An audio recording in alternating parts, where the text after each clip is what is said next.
영화 속에서나 꿈꿔왔던 순간이동. 과연 현실에서도 가능할까요?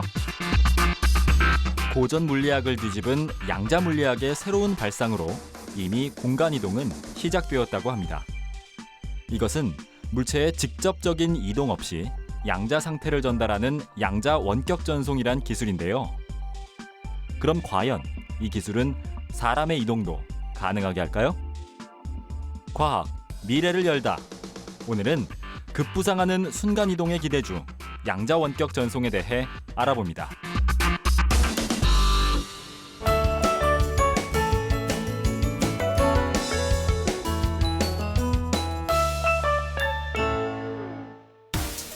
안녕하세요.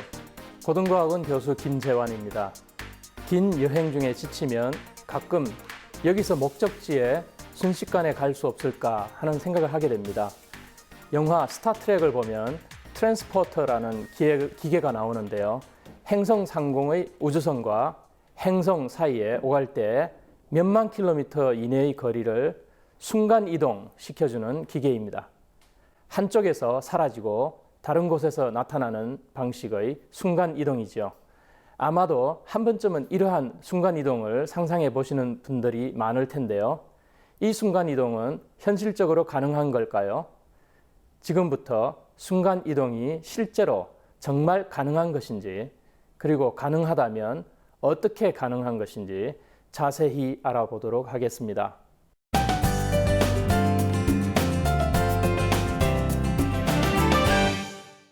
우리가 흔히 순간이동이라고 부르는 것은 말 그대로 눈 깜짝할 사이에 물체 혹은 사람이 이동한다는 뜻인데요.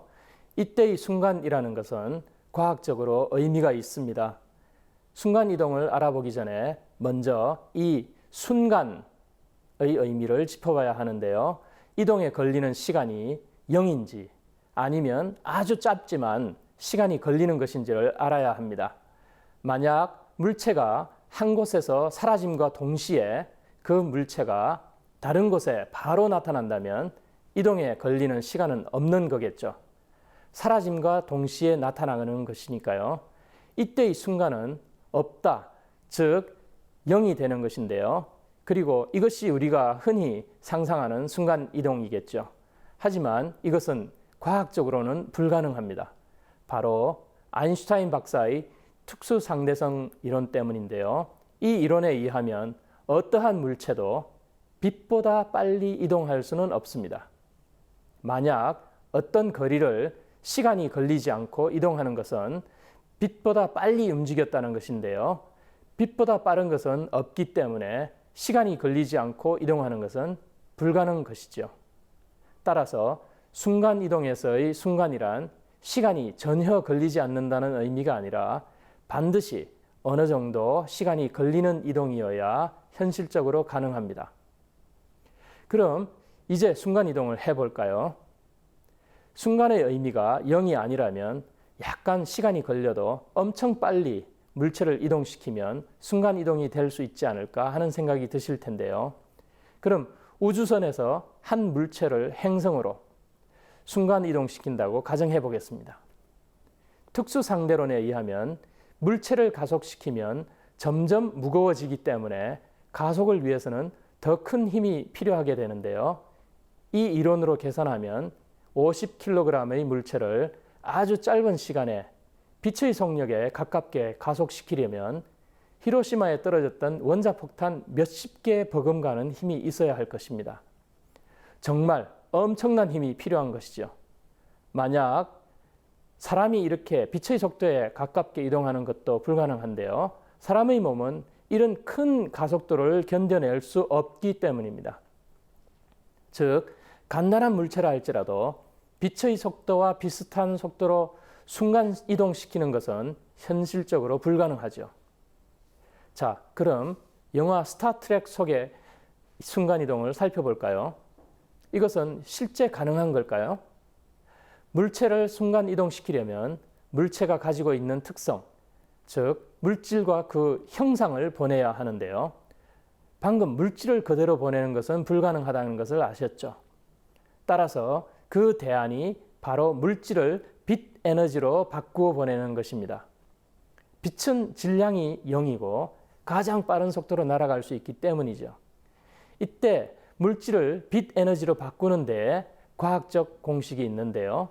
바로 아인슈타인의 질량 에너지 공식입니다. E equal mc 제곱이라는 공식인데요. E는 빛의 에너지를, 그리고 m은 질량을, C는 빛의 속도를 뜻합니다. 즉, 빛 에너지는 질량의 빛의 속도의 제곱을 곱한 것이라는 거죠. 이렇게 물질을 빛 에너지로 바꿨다면 여기에 물체의 형상 정보를 넣어 마치 레이저 빔을 쏘듯이 보내는 것이죠. 그러면 목적지에서 이 빔이 다시 원래의 모습으로 재조합됩니다. 이것이 바로 우리가 영화 스타트rek에서 봤던 순간 이동의 원리죠. 하지만 여기에 문제가 있습니다. 예를 들어 몸무게가 50kg인 사람을 E equal mc 제곱에 따라 에너지로 환산해 볼까요? 환산하면 메가톤급 수소 폭탄 1000개 정도의 에너지가 되는데요. 정말 어마어마한 에너지죠. 게다가 우리 몸을 구성하고 있는 정보의 양도 엄청나게 많은데요. 우리 몸을 구성하는 원자의 개수는 10의 28제곱, 1조의 1경배 정도나 됩니다. 이 원자 정보를 초당 테라비트급의 엄청난 전송 속도로 보낸다 하더라도 이것은 수억 년이 걸릴 정보량이 되는 것이죠. 또한 어떤 것을 순간 이동시킬 때 그것을 구성하는 원자의 위치와 움직임까지를 정확히 알아야 하는데요. 순간 이동의 모태가 되는 양자역학에서는 이 둘을 한꺼번에 정확히 알 수는 없습니다. 즉, 위치를 알면 속도를 알 수 없고 속도를 알면 위치를 알 수 없게 되는 거죠. 뉴턴의 고전역학에서는 물체의 위치와 속도를 정확하게 측정하는 것이 원리적으로 가능하지만 양자물리학에서는 이 두 가지 모두를 한꺼번에 측정하는 것은 불가능합니다. 이것을 하이젠베르크의 불확정성 원리라고 합니다. 따라서 이 불확정성에 따라 순간이동은 또 한계를 맞이하게 됩니다. 이렇게 여러 순간이동에 대해 알아봤는데요. 순간이동은 그저 불가능하다고 생각하실 수도 있을 것 같습니다. 그렇다면 이번에는 여러분께 좀 더 희망을 드릴 양자 원격 전송이라는 순간이동 방식을 알아보겠습니다.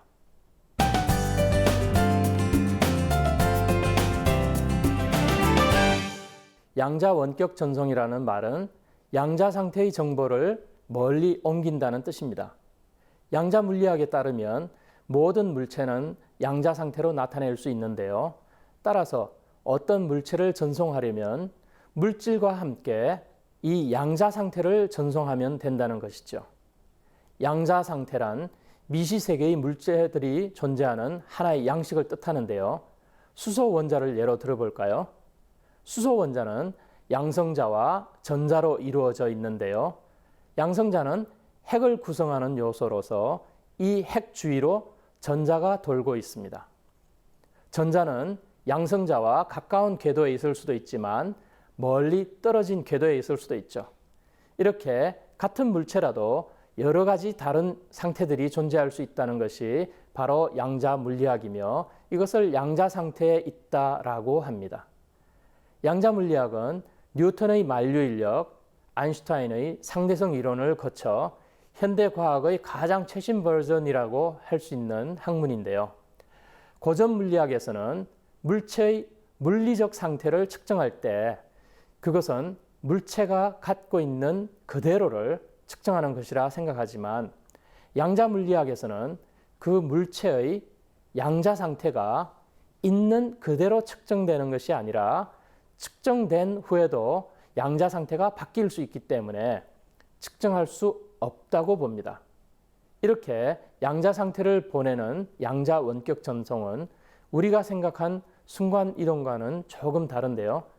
양자 원격 전송은 공상과학 영화나 소설에서처럼 물체를 한 곳에서 다른 곳으로 빠르게 이동시키는 것이 아닙니다.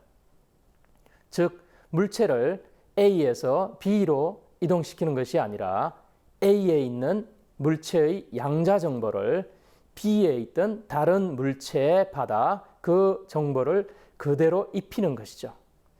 양자 상태는 정확한 측정이 불가능하기 때문에 양자 상태 그대로를 이동시킬 수 없고 이렇게 다른 물체에 양자 정보를 입혀야 하는 것입니다. 그럼 어떻게 멀리 떨어져 있는 두 물체가 서로 정보를 주고받아 양자 원격 전송이 가능해지는 것일까요? 바로 여기서 우리가 알아야 할 것이 바로 양자 얽힘인데요.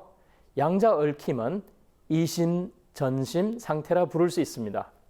즉, 양자 얽힘 상태에서는 멀리 떨어져 있어도 서로 마음이 통한다는 것인데요. 예를 들어 양자 얽힘 상태에 있는 A 광자와 B 광자가 아무리 멀리 떨어져 있어도 어떤 결정을 내릴 때 같은 결정을 내린다는 것이죠.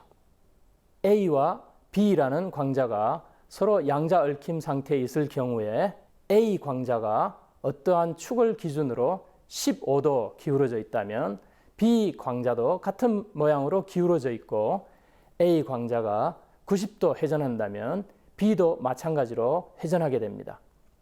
또한 이 양자 얽힘은 1대1 대응의 성질을 가지고 있는데요. 만약 두 광자가 서로 얽힘 상태에 있는데 둘 중 하나가 얽힘 상태에서 빠져나와 다른 광자와 얽히게 되면은 남은 광자와의 얽힘 상태는 사라지게 되는 것이죠. 자, 그럼 이제 양자 원격 전송 과정을 자세히 살펴볼까요? 갑이라는 사람이 자신이 갖고 있는 X라는 광자를 100km 정도 떨어져 있는 을에게 그대로 전달한다고 가정해 보겠습니다. 양자 원격 전송으로 인해 을은 갑에게 X에 관한 정보를 받아 자신이 가지고 있던 여러 광자 중 하나를 X 광자로 조작하게 될 것입니다. 이것이 바로 양자 원격 전송의 원리죠. 양자 상태는 얽히는 형태 또한 여러 가지 경우가 발생할 수 있는데요. 먼저 X와 A가 같은 위치에서 얽히는 경우를 살펴보겠습니다. 그림을 볼까요? 그림을 보시면 갑이 갖고 있는 X가 보이시죠? 실제 X는 어느 정도 기울어져 있는 광자입니다. 몇 도 정도 기울어져 있는 건지 갑이 을에게 이야기해 준다면 원격 전송은 필요하지 않지만 아까 말씀드린 것처럼 양자 상태는 정확히 측정할 수 없기 때문에 갑 또한 을에게 그 기울기를 정확히 알려줄 수 없습니다. 따라서 양자 원격 전송을 하려면 아까 말씀드렸던 양자 얽힘이 필요한데요. 이제 A와 B가 보이시죠? 이것이 바로 양자 얽힘 상태의 두 광자입니다. 이 둘은 서로 같이 계속 회전하고 있죠.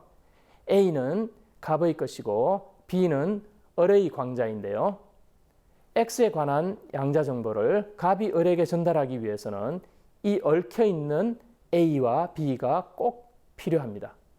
그리고 광자 속의 숫자는 양자 상태를 정확히 측정할 수 없기 때문에 움직임을 파악하여 서로에게 알려줄 수 있도록 임의로 숫자로 위치를 표시한 것이죠.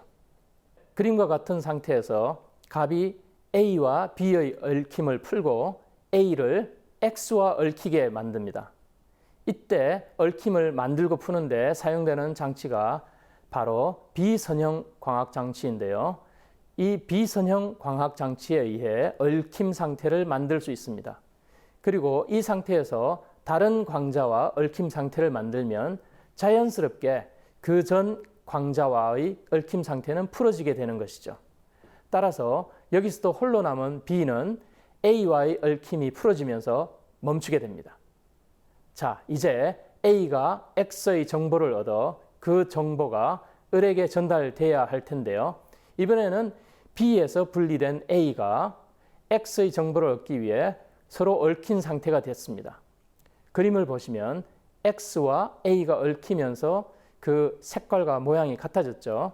아까 말씀드린 것처럼 X의 0, 1, 2, 3과 A의 0, 1, 2, 3 완전 똑같이 포개져 얽히는 경우입니다. 이제 갑은 을에게 이 상황을 전달해 줘야 하는데요. 그림의 경우 B가 지금의 상태 그대로 있어야 X와 같아지죠. 따라서 갑은 을에게 전화를 걸거나 또는 인터넷, 케이블 등을 통해서 B를 그대로 두시오라고 말하면 됩니다. 여기서는 우리가 흔히 사용하는 통신을 사용하는 것이죠. 이렇게 되면 B는 X와 똑같은 모습을 가지게 되는 것이죠. 그럼 이번에는 또 다른 원격 전송을 해볼까요? 이번에는 X와 A가 얽혔을 때 A의 0이 X의 0이 아니라 X의 1에 맞춰지면서 얽힌 경우가 되는데요. 이때 B는 A가 얽힌 그대로의 모습, 즉 오른쪽으로 90도 회전한 모습이겠죠. 이 경우 갑은 X와 A가 얽힌 모습을 확인하고 을에게 B를 90도 왼쪽으로 돌리라고 말합니다. 그렇게 되면 X의 상태와 B의 상태가 일치하게 되겠죠. 이렇듯 양자 원격 전송은 물체의 직접적인 이동은 없지만 얽힘 상태를 이용하여 결과적으로 양자 상태를 옮기게 됩니다. 즉, 양자 상태는 측정되지 않고서도 전달이 가능하게 되는 것입니다. 이러한 양자 원격 전송은 1993년 IBM의 찰스 베넷 등 과학자 6사람이 발표하면서 알려졌는데요. 그리고 1997년 유럽의 짜일링거, 디 마르티니 등이 양자 원격 전송의 첫 실험에 성공하였습니다. 그 이후 여러 공상과학 소설이나 영화, 컴퓨터 게임에 원격 전송이 등장하고 있습니다. 또한 2012년에는 중국이 97km, 유럽이 143km의 거리를 양자 원격 전송하는 데 성공하는 등 세계적으로 불꽃 튀는 경쟁이 붙고 있습니다. 그럼 더 먼 거리로의 원격 전송은 불가능할까요? 원격 전송 거리가 멀어질수록 양자의 얽힘 상태는 불완전해지는데요. 현재의 기술로는 양자 얽힘 상태를 한 번에 완전하게 전송할 수 있는 거리가 143km입니다. 만약 더 먼 거리에서 한 번 더 양자를 얽힘 상태로 만든다면 143km 이상의 거리로도 전송이 가능하겠죠.